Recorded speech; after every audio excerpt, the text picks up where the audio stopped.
All right, Aries, you are putting a new life for yourself on a timer, and it doesn't need to be that way right now. So clock time, time pressure in a rush, and then new life. Now, a new life is always there for you. We can always create a new life for ourselves. But for some of you, you feel like there's this rush to create this new life, and you're pushing yourself a little bit too hard and feeling like time is running out on you having a new life. Now it says a time of stress and added workload, increased responsibilities, feeling like it is too late to pursue your dreams, feeling pushed to complete too many tasks, an inability to say no, insufficient support, the urge to rush. But it also says that this could be a time of dynamic opportunity, but you must take charge of your own workload and do what must be done. It is time for one last push. You have to do what's necessary in order to create this new life and stop putting it on a stopwatch and stop trying to rush into a new life where you're not willing to do what is necessary to create that. And then that's basically what it comes down to. But I feel like for a lot of you, it's like time's running out. Time is running out. I want this new life, but it's ticking away. But it's not that way. It doesn't have to be that way. And I think that that's kind of tying into where some of you may be going dark. So fated to suffer. The moon phase here is the waxing gibbous and the stage is depression. It says feeling confined into a script, which is never a good thing for Aries. Forced by another and never really fought, heading toward a destination of pain.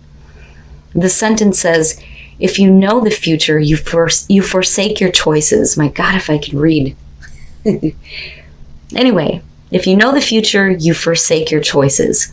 Only with no fate, life is free to unfold into unknown shores. And again, there is no fate but what we create for ourselves. A little bit of Terminator there again for you, but I believe that to be the truth. That's one of the reasons why I say with the Wheel of Fortune that sometimes we feel like we are not in control of our fate. That shit just happens to us, but that is truly you being on autopilot. Now, going dark. It says, once upon a time we believed in fairy tales. They were the voice of common sense, the educational tool which prepared us to duty, danger, and morals. Some things we would never accept if they were told by a single voice. So the world arranges us to hear them with 1,000 voices, 1,000,000 voices. It's about what you can do and what you can't do. What are you worth and what you can aspire to. It's about what you like, what you want, what you hold dear. It creates a script which becomes as strong as all the voices that believe that script combined, so much that you cannot see another path. And then it talks about what you see in this card. It asks a bunch of different questions. So, are you truly seeing Snow White in the card? Is this story truly the only one that this image can tell? What if the apple is not poisoned? What if the witch is not evil? Is that the same as what you look in your life? Is it truly what you think it is? Are there not any other options? Is the option of others honestly better than ours, even if they are many and we are only one? Are you fated to suffer? It is not that there is no suffering in the world. The point is that there is no fate. You are not fated to suffer. You are not fated to suffer. And don't look at your situation as I'm always suffering. My time is running out to have a better life or a new life. All right, Aries. Here's your overall, the King of Cups. Now, this could definitely be about a person that you are focused on. Could be water, male, female, doesn't matter. But I also look at the Kings as what we're projecting outward. So this could be about somebody who's becoming more emotionally available or open to you. That, or it could be the other way around. It just depends here. But this could also be about you needing to get control over your emotions, right? But we'll see how the King of Cups is playing out here. Okay, so in the past, the moon. Now, if you are dealing with a person looking at the moon as the past, you're not really clear on what is happening, not being realistic, somebody not being grounded in reality. Being confused, projecting unrealistic fears and expectations onto things. It's the illusion. But the light of the moon is there. There's always that beauty to the moon. And this could also suggest that this is, the subconscious part of yourself that you're having to face. But I kind of look at this as a situation that, you were in involving another person, which is possible for some of you. Not really understanding, not knowing what's going on, not seeing things clearly. In the present, the Emperor. I love your card in this deck. It's so masculine, right? Now, with the Emperor coming out of the Moon, who is in control? Do you feel like you are getting control over confusing emotions? And is that why we're looking at the King of Cups? Or do you feel like you need to start taking control because you've allowed somebody else who is extremely confused to have too much control here? But again, we're talking about order. Order out of chaos with the Emperor here. But we'll see how this is tied in. Okay. Future conditions, the Ten of Wands. In order to get control, some of you are taking on way too much. And that may be where all this pressure is coming from with clock time. But we're coming back down. We're coming back down to reality out of the Moon. Whether that, is your own personal moon or whether somebody else has been projecting that onto a situation with you. The Emperor, for me, is you in the present moment now going back to a place of control. But with the Ten of Wands, that control comes at a cost. But are we talking about another person who is placing burdens on you, or are they carrying their own burdens that are just too much for you? Maybe you don't want to get involved with somebody who has too much going on, especially if they're not willing to deal with those burdens. But like I said, for some of you, the cost here of getting control is taking everything on yourself. Your best path to follow, the Seven of Cups. And I do. Now that I'm starting to see this kind of unfold, I really do believe that this is going to have to do with a person here who may have been struggling with getting control over their own emotions attached to you. I don't think that they've been very realistic in the past. I don't think that they even understood their own emotions. But the question then becomes, are they getting control? But do they have some things that they need to deal with here? Because I look at the Seven of Cups and I think that this is about the expectations that you may have on this person.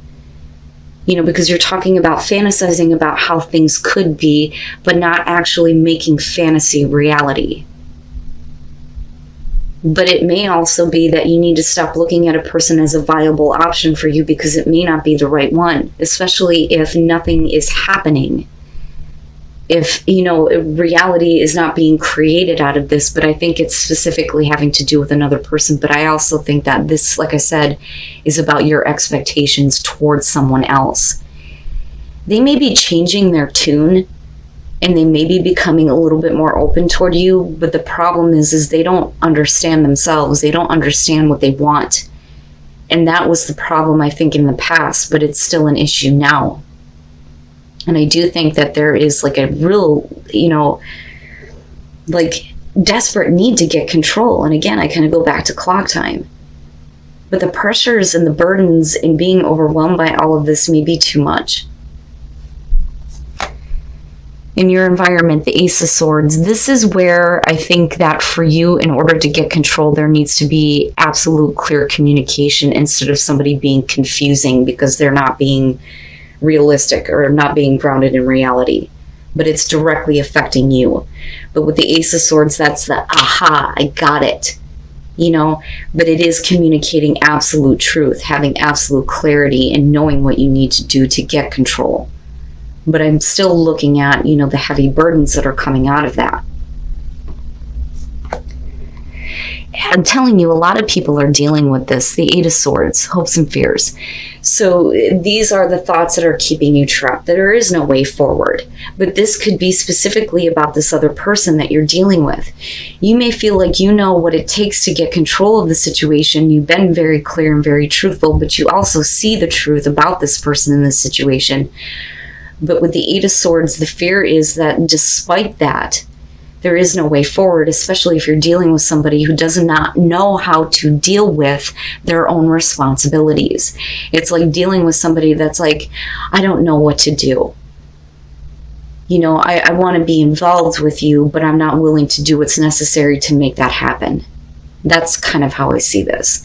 And for you, you know, the thought is that it's never going to move forward. There is no way to move forward. It's always going to be stuck in this position, right? But those thoughts are not going to help you, because it's about you being able to move forward, despite the fact that you're dealing with a person who doesn't know how the hell to do that. Because I really think that this is what this is about for a lot of you. Now, if we're talking about this in terms of career, this is really about you getting to a place where, you know, with the King of Cups, with being the overall, you're getting a little bit more control over not knowing what to do. But then I also feel like there may be support. But the problem is that there is, you know, a lot of responsibility that's going to be coming out of this. But the Seven of Cups is to me like, it's time to stop fantasizing. It's time to make a choice. If you can see how good something can be, you can act toward that. You know, and then the Ace of Swords is that clarity, that epiphany, that aha, I need to deal with, you know, these responsibilities in order to start to see what I expect. You know, but your fear is that nothing will ever move forward. So for me, it can go both ways, whether we're talking about career for some of you, or if we're talking about specifically a person in a relationship. And that could be any relationship here. And then coming out the Three of Wands. And again, expectation. But, you know, what is it that you're expecting from this person, especially if they're not willing to deal with their responsibilities? Now, on the other hand, with the Three of Wands coming out, this very well could be them dealing with that, letting go of the burdens that they're carrying. Sorry, guys. And being willing to able to act toward what they can envision and what they can see, right? So the Three of Wands definitely is about manifestation, but it's also about watching things unfold and waiting to take further action toward the future here, looking at the long term, right? But there's still the burdens though, and that's what kind of throws me off here. But let's take a look at the Three of Wands. You know, and the thing is though, I worry that some of you may be sitting here waiting and expecting them to deal with something that maybe they're not willing to deal with. Not necessarily at a great distance, but like over text, phone calls, things like that. It's never face to face for me. But it's also about, you know, getting things in line, you know. And then the sun. So things start to become clear and things, I think, start to get better. But I do believe that you are possibly dealing with a person here that is looking at correcting an issue. Now, again, going back to you, this could definitely be about you coming back down to reality and trying to make things fair and balanced in your life and making a right choice. But it is a final choice in order to get control. But that is happening very quickly. And again, there's the clock time, the pressure, the needing to act quickly, but needing to do it from a place of absolute clarity here with the Ace of Swords. But again, the communication is what's coming up here. But like I said, I don't ever see that as face to face. But the whole point of the communication is to start to get things in, you know, in a row, get everything like lined up so that we can start to move forward. But because of the burdens, I think that that's why you're looking at the Eight of Swords going, I don't see how this is going to move forward. But those are just the thoughts that are keeping you trapped right now. But I feel hopeful with the Three of Wands, especially with the Sun, right? Having a new life, having new life put into a situation for you. Whether we're talking about work or relationship here. But there are things that are going to have to be taken care of, whether that's on your part or someone else's. But this could literally be about somebody who, you know, has trouble dealing with their responsibilities.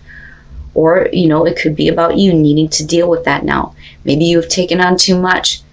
You know, you're going to reach that destination. And I'm seeing that a lot too, where you finally get to that point where you get to drop the shit. And you don't need to carry that kind of burden anymore, right? But I like it. I like the idea that for some of you, you know, there is this feeling of renewed life, especially with the Sun, but also seeing everything very clearly, right? Everything's out in the open now. Now you see it for what it is. But that may help you in moving forward here with the Three of Wands, right? But it's all about the action that you take toward your expectations, but it's also about being realistic about what you're expecting.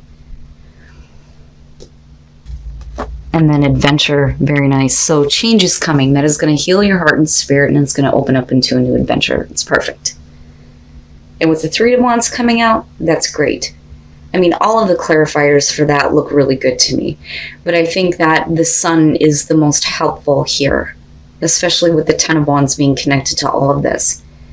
Because all of those things that have been weighing on you unnecessarily are being brought to light so that you can now deal with them and take care of them. That, or like I said, it's about the other person here who, now sees it. But there is going to be, a movement forward here with that Three of Wands. Eventually you're going to get to that Four where you see the stability and you start to build that life that you're wanting. And it's going to be a brand new adventure. I love it. And then impasse, reflect and redirect your energy. So wherever you feel like there has been a block, you're going to have to redirect the way that you're going. Impasse is never a no. It's just saying that the path that you were on was not the right path. There is a different direction that needs to be taken. But you need to do it with enthusiasm, because there is a reason to believe here that things are going to progress forward and get better, especially with the Sun. And for a lot of you, it will have to do with a person here. And maybe them finally opening up to the fact that they haven't been very realistic. And now they may be starting to deal with, the pressures and the burdens, right? But like I said, that may be for you too. But there is new life. There is new life. But stop putting it on a stopwatch. Don't do that, right? Time is not running out. It's just beginning.